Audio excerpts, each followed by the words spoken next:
देखिए, बहुत ही दुख के साथ इस बात को कहना पड़ रहा है कि जिस हस्दियों को बचाने के लिए छत्तीसगढ़ की विधानसभा ने संकल्प किया था कि सारे कोल ब्लॉक निरस्त किए जाएं, जिस हस्दियों में भारतीय वन्यजीव संस्थान ने चेतावनी दी थी कि यदि जंगल का विनाश होगा तो मानव हाथी संघर्ष बढ़ेगा और उस बांगो बांध का अस्तित्व खत्म हो जाएगा जिससे 6 लाख हेक्टेयर सिंचाई होती है।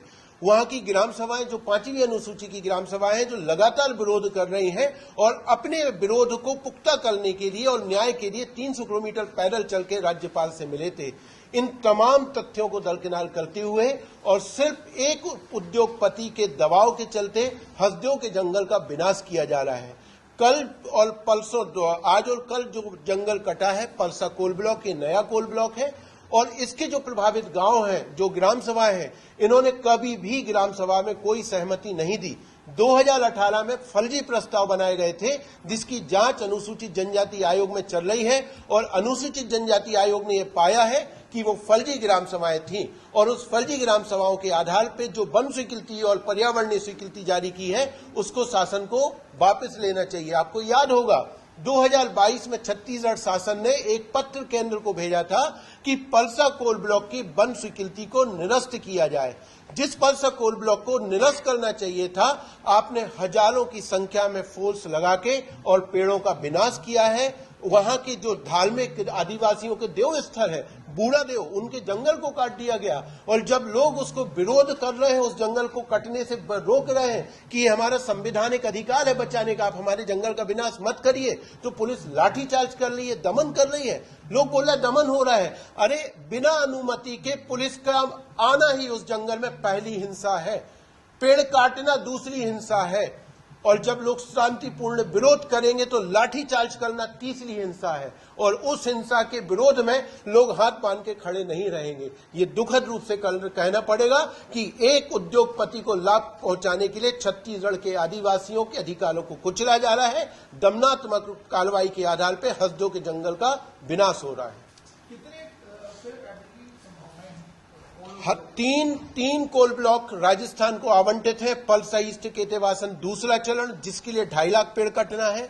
परसा कोल ब्लॉक जो कल से शुरू हुआ है, 6,000 पेड़ कटना है, 6,000 पेड़ कटा है अभी और इस परियोजना के लिए 90,000 से लेकर 1 लाख पेड़ कटना है। और तीसरा केते एक्सटेंशन कोल ब्लॉक है जिसके लिए 6 से 7 लाख पेड़ कटना है।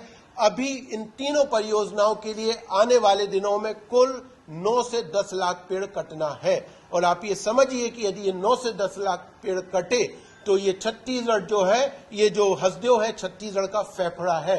ये मध्य भारत का सबसे समृद्ध जंगल है, जैव विविधता से परिपूर्ण है। सिर्फ हस्दियों के कुछ गांव विस्थापित नहीं होंगे, जांजगीर के 6 लाख किसान पानी के लिए तरस जाएंगे। रायपुर से लेके, बिलासपुर से लेके, कोरबा से लेके सरगुजा के लोगों को पानी नहीं मिलेगा और ऑक्सीजन जो हमें मिल रहा है उसका संकट हमने कोविड में देखा है। उसके जो संकट होंगे ये हम सबको झेलना होगा। आपके माध्यम से हम अपील करेंगे छत्तीसगढ़ के प्रत्येक संवेदनशील नागरिक से, देश भर के नागरिकों से कि आइए, ये लड़ाई सिर्फ हस्दियों के नागरिकों की नहीं है, हम सबके जीवन को बचाने की लड़ाई है।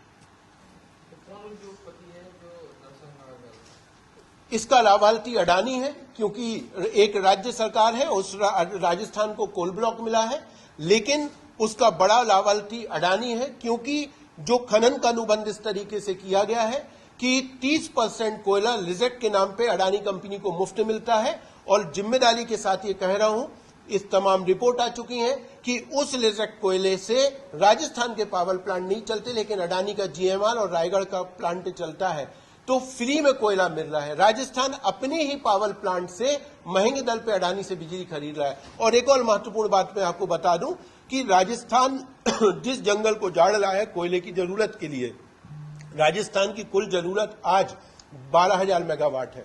राजस्थान में उत्पादन हो रहा है 30,000 मेगावाट का और राजस्थान 1 लाख मेगावाट की सोलर परियोजनाएं लगा रहा है और वो कह रहा है कि आने वाले दिनों में देश में हम बिजली की आपूर्ति करेंगे। तो जब आप 1 लाख मेगावाट बिजली अपने यहां बना रहे हैं, आज ही आप सरप्लस बिजली वाले राज्य हैं, तो हस्दियों के समृद्ध जंगल को क्यों उजाड़ा जा रहा है? ये सवाल है जो हम सबको पूछना पड़ेगा।